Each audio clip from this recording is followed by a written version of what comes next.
मैं हूं शुभे मिश्रा आपके साथ और बुलेटिन की शुरुआत बड़ी खबर के साथ करेंगे।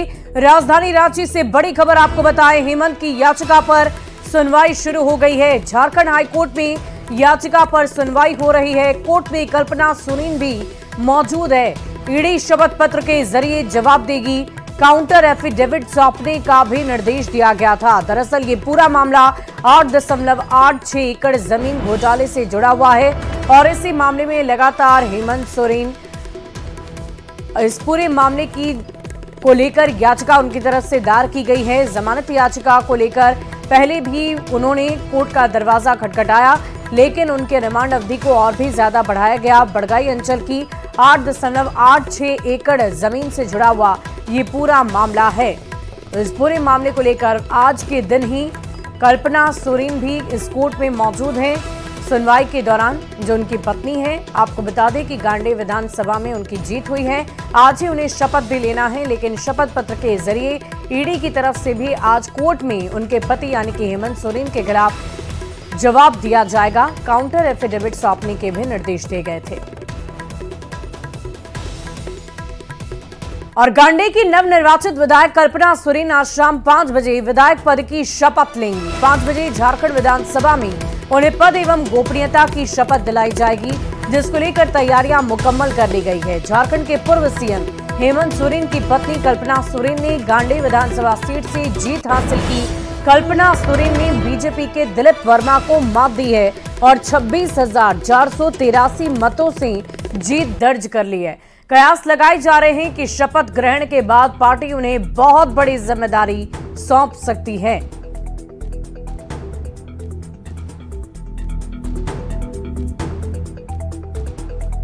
तो गांडे से चुनाव जीती हैं कल्पना सोरेन और तस्वीरें आप देख पा रहे हैं। काफी जगहों पर उनका भ्रमण रहा, अलग अलग जगहों पर वो जाकर लोगों के बीच, जनता के बीच अपना संदेश देती रही और आखिरकार गांडे की जनता ने उन्हें अपना नेतृत्वकर्ता मान ही लिया है। झारखंड विधानसभा में आज ये बहुत ही खास समारोह होना है। शाम 5 बजे वो शपथ ग्रहण करेंगी, जिसके बाद उम्मीद ये की जा रही है कि पार्टी की तरफ से उन्हें बहुत बड़ी जिम्मेदारी दी जा सकती है। देखने वाली बात होगी कि आगे क्या कुछ होगा, लेकिन फिलहाल कल्पना सोरेन की जीत को लेकर जेएमएम में खुशी और उत्साह का माहौल है। हमारी ओर से उनको शुभकामनाएं हैं और हमें पूरी उम्मीद है कि वो जो थोड़ा बहुत जो कार्यकाल बचा हुआ है उसमें वो कुछ सकारात्मक करने की कोशिश करेगी। हम उनको बधाई देना चाहते हैं कि जिन संघर्षों को वो आगे बढ़ाई हैं, जिन संघर्षों के पथ पे चल करके आज वो विधानसभा के सदन तक पहुंची हैं, स्वाभाविक तौर पे उन संघर्षों को कायम रखेंगी। कयास या अटकलबाजियाँ तो लगते रहती हैं, परंतु इतना मैं बता दूं कि वो किसी भी जिम्मेवारी का निर्वहन या किसी भी भूमिका का निर्वहन करने में सक्षम है। और लोकसभा चुनाव खत्म होते ही जेएमएम विधानसभा चुनाव की तैयारियों में जुट गई है और इसी को लेकर जेएमएम ने बड़कागांव विधानसभा में कार्यकर्ताओं के साथ अहम बैठक की। बैठक में जेएमएम के केंद्रीय सचिव संजीव विद्या ने सभी कार्यकर्ताओं को बूथ लेवल पर लोगों को जोड़ने की बात कही है। बड़कागांव विधानसभा का शुरुआत किए हैं कार्यकर्ता सम्मेलन और हर पंचायत से 5 से 10 जो एक्टिव हैं उनको ने बुलाया गया है और इसके लेके हम अभी एक मीटिंग बुलाए हैं बड़कागांव विधानसभा के और उस मीटिंग में हम अपने कार्यकर्ताओं को एक निवेदन के साथ कि 5 महिलाएं 15 पुरुष बूथ कमेटी बनेगी और उस बूथ कमेटी जो 20 आदमी होंगे उनको डिप्टी सभी को एक दायित्व बनता है कि एक आदमी को मिनिमम 15 आदमी बनाना है। वहीं झारखंड कांग्रेस 12 जून को लोकसभा चुनाव के परिणाम को लेकर समीक्षा बैठक करेगी। मीटिंग रांची के मोरहाबादी स्थित संगम गार्डन में बुलाई गई है, जिसमें प्रदेश कांग्रेस कमेटी की सदस्य, सांसद, विधायक और चुनाव प्रभारी शामिल होंगे। बैठक को लेकर प्रदेश कांग्रेस महासचिव ने कहा है कि जिन सीटों पर जीत दर्ज की गई है उसकी वजह और हार के कारणों की समीक्षा जरूर होगी। विगत दिनों लोकसभा का चुनाव संपन्न हुआ है और उसके बाद हम लोगों ने कहा था कि एक समीक्षा बैठक बहुत जल्द आहूत की जाएगी, तो ये तिथि तय हो गई है। अब आगामी 12 जून को संगम गार्डन मोरहाबादी में प्रदेश कांग्रेस की विस्तारित कार्यसमिति की बैठक होगी जिसमें पूरे लोकसभा में जहां हम चुनाव लड़े थे और जहां हम गठबंधन के तहत चुनाव लड़े थे, सभी लोकसभा क्षेत्रों को केंद्र में रखते हुए हम समीक्षा करेंगे कि आखिर हम जीते हैं तो वहां कौन कौन से फैक्टर्स हमारे पक्ष में गए हैं, और अगर हम कहीं हारे हैं तो कौन कौन से फैक्टर हमारे खिलाफ गए हैं। इन सारी चीजों को लेकर विस्तारित कार्य समिति की बैठक होगी। बढ़ते अगली खबर की ओर। दिल्ली में मंत्रिमंडल की शपथ ग्रहण के बाद जेएमएम ने एनडीए सरकार पर जमकर निशाना साधा है। जेएमएम महासचिव सुप्रियो भट्टाचार्य ने कहा है कि सरना धर्म कोड ओबीसी के लिए 27% आरक्षण हमारी मांग है।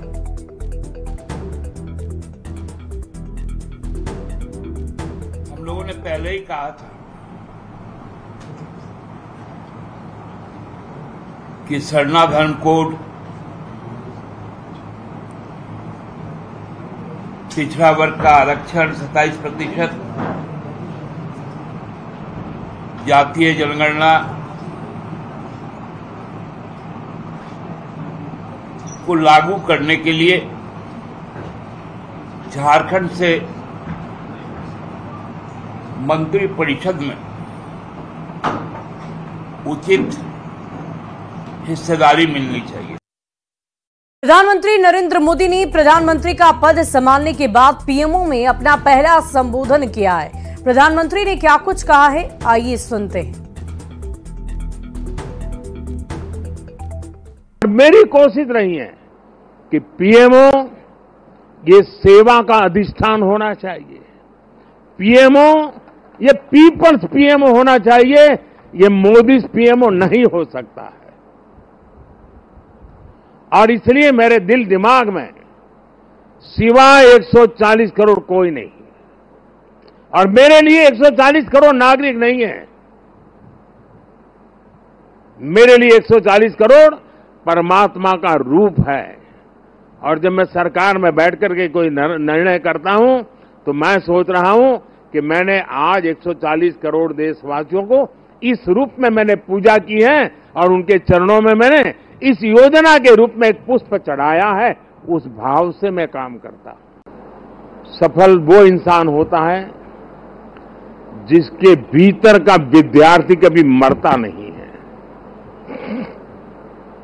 कई लोग मुझे इस चुनाव में भी और हमेशा, मैं पिछले 30 साल से ये सवाल सुन सुन के थक चुका हूं कि इतनी एनर्जी लाते कहां से हो, थकते क्यों नहीं हो, मुझे लोग पूछते रहते। लेकिन वो मेरे बॉडी को तराश रहे हैं, मेरी बॉडी में क्या खाता हूं, कितना सोता हूं, मैं योगा कितना करता हूं। अब वो गलत ट्रैक पर है, इसलिए मेरी एनर्जी का रहस्य उनको पता नहीं है। मेरी एनर्जी का रहस्य, मैं जीवन भर भीतर के विद्यार्थी को जिंदा रखता हूं। और जो व्यक्ति अपने भीतर विद्यार्थी को जिंदा रखता है वो कभी भी सामर्थ्यहीन नहीं होता है, शक्तिहीन नहीं होता है और आलसी नहीं होता है। वो हर बार ऊर्जा से भरा हुआ रहता है। और बोकारो की चास में बिजली कटौती से लोग काफी परेशान हैं। गुस्साए लोगों ने बिजली विभाग के कार्यपालक अभियंता के दफ्तर में पहुंचकर जमकर हंगामा किया। लोगों ने अपनी समस्याओं को कार्यपालक अभियंता के सामने रखा और समस्या खत्म न होने पर सड़क पर उतरकर प्रदर्शन करने की चेतावनी दी है। लोगों के आक्रोश को देखते हुए कार्यपालक अभियंता चंद्रभूषण तिवारी ने जल्द समस्या के समाधान का आश्वासन दिया है। चार्ज होने का मौका नहीं मिल रहा। छोटे छोटे बच्चे हैं घर में, सबको त्राही त्राही मचा हुआ है घर में। अभी कहाँ आए आप? अभी यहाँ पे बिजली ऑफिस आए हैं, हम सेट लेके आए हैं। कहाँ पे? यहाँ बिजली ऑफिस आए हैं। क्या कुछ बोला?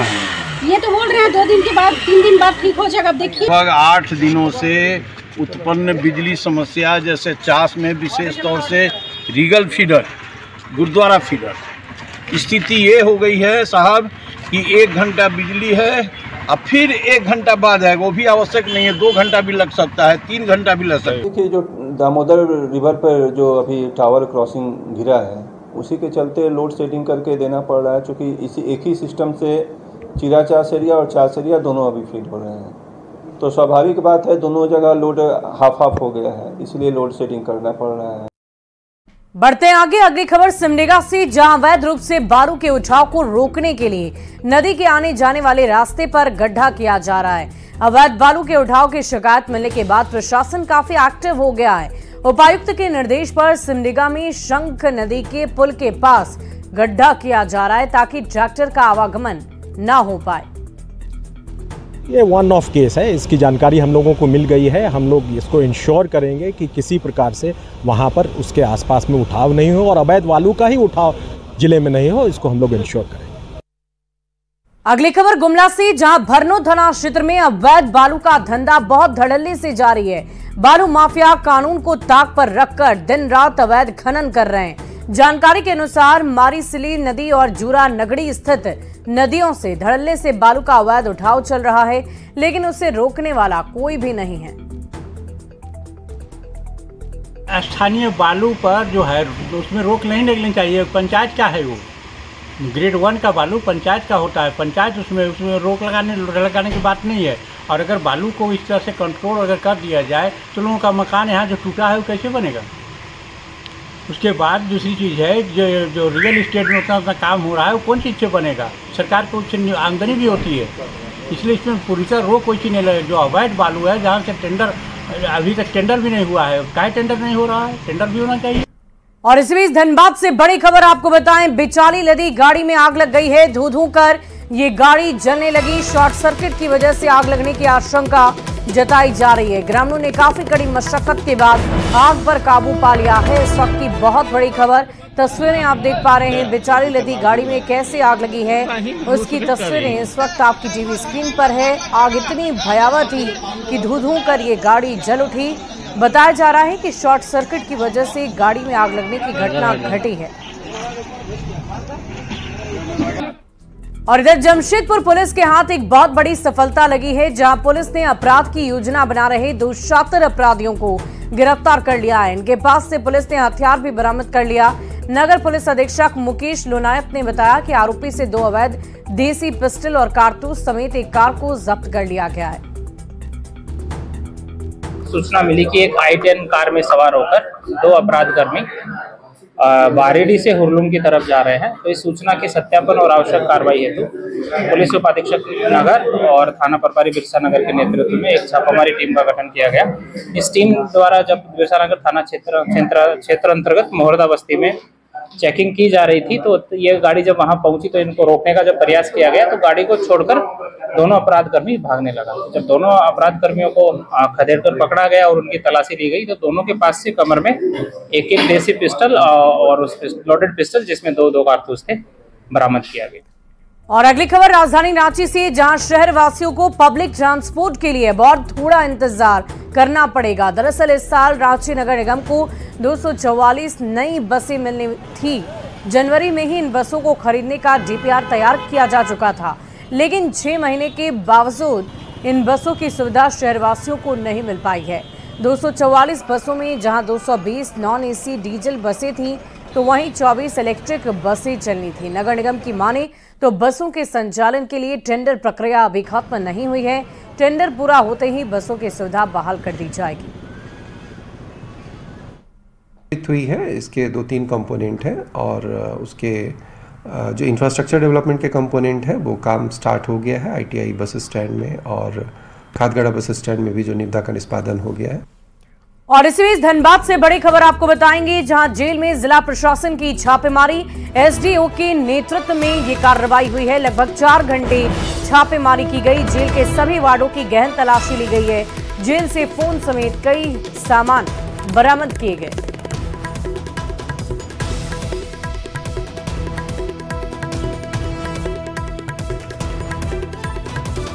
बढ़ते आगे, अगली खबर राजधानी रांची से, जहां ट्रैफिक व्यवस्था में एक बहुत बड़ा बदलाव दिखने वाला है। अब देर रात भी रांची के चौक चौराहों पर ट्रैफिक पुलिसकर्मी पोस्ट पर मुस्तैद नजर आएंगे, जिसके चलते ट्रैफिक पुलिसकर्मियों की ड्यूटी में भी बदलाव होने वाला है। ट्रैफिक की लेटर व्यवस्था को देखते हुए 600 होमगार्ड जवान मुहैया कराए जाएंगे और इसी को लेकर गृह विभाग से भी मंजूरी मिल चुकी है। जो बड़ा परिवर्तन होने जा रहा है ट्रैफिक व्यवस्था में, वो फ्लाईओवर है ना। फ्लाईओवर अगर बन जाता है तो ट्रैफिक व्यवस्था लगभग है कि मतलब अच्छी कंडीशन में, अच्छी स्थिति में रांची शहर की हो जाएगी। दूसरा चीज़ है कि हमारा जो ट्रैफिक पुलिस अभी काम कर रहा है, ठीक है ना, तो जो ट्रैफिक पुलिस अभी लगभग 12 घंटा काम करता है हमारा ट्रैफिक रेगुलेशन में। और अभी मेन पावर हम लोगों को एक्स्ट्रा मिला है, सरकार के स्तर से 600 होमगार्ड हम लोगों को दिया गया है। तो 600 होमगार्ड है कि हम लोग उसको ट्रेनिंग देने के बाद है कि ट्रैफिक मैनेजमेंट में हम लोग उसको लगाएंगे। वहीं झारखंड में पारा 44 डिग्री के पार चला गया है। बढ़ते तापमान के बीच जल संकट की समस्या ने लोगों का जीवन मुहाल करके रख दिया है। ऐसे में राजधानी रांची में सरकार की योजनाएं भी लोगों को चिढ़ाने का काम करते दिख रही है, क्योंकि योजनाओं के तहत टंकी तो लगा दी गई है लेकिन पानी का कुछ पता ही नहीं। बोरिंग तो हो गया, 8-9 महीना हो गया। ठीक है। इस टंकी का 2 महीना जैसा हो गया। पानी चालू नहीं आता है अभी तक। इलेक्शन से पहले लगा, हम लोग के घर के पास भी 2-3 टंकी लगा है ऐसा वाला। अच्छा। लेकिन अभी तक पानी नहीं आया। फिर आप लोग कैसे ही करते हैं पानी? बस हम लोग का जैसे जहाँ पे मिल जाए वहाँ पे जाते हैं और भरते हैं, नंबर लगा के। नहीं मिल रहा है, एक पानी भी, हम लोग पानी भी नहीं, एकदम तरस रहे हैं। लेकिन यहाँ तो टंकी लग गया, खाली वोट के लिए टंकी लगाया। तभी बोरिंग ही नहीं सही है तो फिर फायदा क्या मिलेगा भैया? अच्छा। कुछ भी नहीं अभी हुआ है, लगा के तो चला गया, अपना काम तो आधा किया है। हाँ। बोरिंग नहीं किया है। बोरिंग तो पूरा वहाँ पर किया हुआ है तो उससे पानी ही नहीं निकला तो कोई फायदा थोड़ी है उससे। बढ़ते आगे, जमशेदपुर में एक ऐसा स्वास्थ्य केंद्र है जहां गर्भवती महिलाओं को इलाज के लिए खुद ही पानी लेकर अस्पताल जाना पड़ता है। कई बार तो इलाज के लिए पानी नहीं होने पर मरीजों को दूसरे अस्पतालों में रेफर कर दिया जाता है। और इसी बीच राजकुमार सिंह मसीहा, जमशेदपुर के जल पुरुष राजकुमार लोगों के लिए मसीहा साबित हो रहे हैं। देखिए न्यूज़ 18 संवाददाता आशीष तिवारी की ये रिपोर्ट। समस्या जैसे पानी का सबसे बड़ा किताड़ी में समस्या है, और आज से नहीं 2010-11 आसपास से ही है। फिर भी अभी 2 चापाकल हमारे पास है, जैसा बारिश होगा तो हमारे पास पानी उपलब्ध हो जाती है। गर्मी में बिल्कुल सूख जाती है, पानी तो एकदम नहीं है। गर्भवती महिलाएं जो आती है पहले वो वाला भी तो आती है, लेकिन क्या करेंगे, पानी रहेगा तब ना करेंगे, पानी ही नहीं है। तो यहाँ भी प्रयास करते हैं, चाहे वो स्वास्थ्य केंद्र हो, चाहे जेल हो, चाहे कोई भी सरकारी जगह पर जहाँ पर जरूरत पड़ता है पानी का, चाहे आम लोगों को, वहाँ पर हम लोग लगातार पानी देने का काम करते हैं। और उसी जगह को चिन्हित करते हैं जहाँ लोग आज पानी के लिए बूंद बूंद के लिए तरस रहे हैं। लौहनगरी जमशेदपुर शहर में गर्मी लगातार अपने कई सालों का रिकॉर्ड तोड़ रही है और शहर का पारा 45 से 47 डिग्री पहुंच जा रहा है, जिससे लोगों का जीना भी अब मुश्किल हो चुका है। वहीं दूसरी तरफ नदी और जो चापाकल है वो पूरी तरह से सूख चुके हैं, बोरिंग सूख चुके हैं। लोग पानी के लिए, बूंद बूंद पानी के लिए लोगों के बीच हाहाकार मचा हुआ है। वहीं दूसरी तरफ मैं तस्वीर एक दिखाना चाहूंगा जहां सरकारी स्वास्थ्य केंद्र बना हुआ है। मेरे पीछे ये सरकारी स्वास्थ्य केंद्र देख रहे हैं, आयुष्मान आरोग्य मंदिर कताड़ी में मैं मौजूद हूं, जहां इस अस्पताल को काफी सुचारू रूप से चलाया जाता है। मगर सबसे बड़ी समस्या गर्मी के समय यहाँ पर यही हो रही है कि यहाँ पर जो महिलाएं जो आती है, गर्भवती महिलाएं जो यहाँ पर इलाज करने आती है, वो इस पूरे अस्पताल में पानी की किल्लत है, जिसको लेकर जो मरीज यहाँ पहुंचते हैं उनको पानी लेकर आना पड़ता है। हालांकि इस अस्पताल के लिए एक बार फिर वरदान साबित हुए हैं जमशेदपुर के जो जल पुरुष के नाम से जाने जाने वाले राजकुमार सिंह। देखिए लगातार कई सालों से यहाँ पर गर्मी के समय टैंकर से यहाँ पर पानी का उपलब्ध कराते हैं। मगर अब देखना यह है कि इस खबर के बाद यहाँ के जो स्वास्थ्य विभाग के जो अधिकारी बड़े बड़े दावे करते हैं, वो यहाँ तक अस्पताल तक, इस स्वास्थ्य केंद्र तक पानी कब तक पहुंचाते हैं, जिस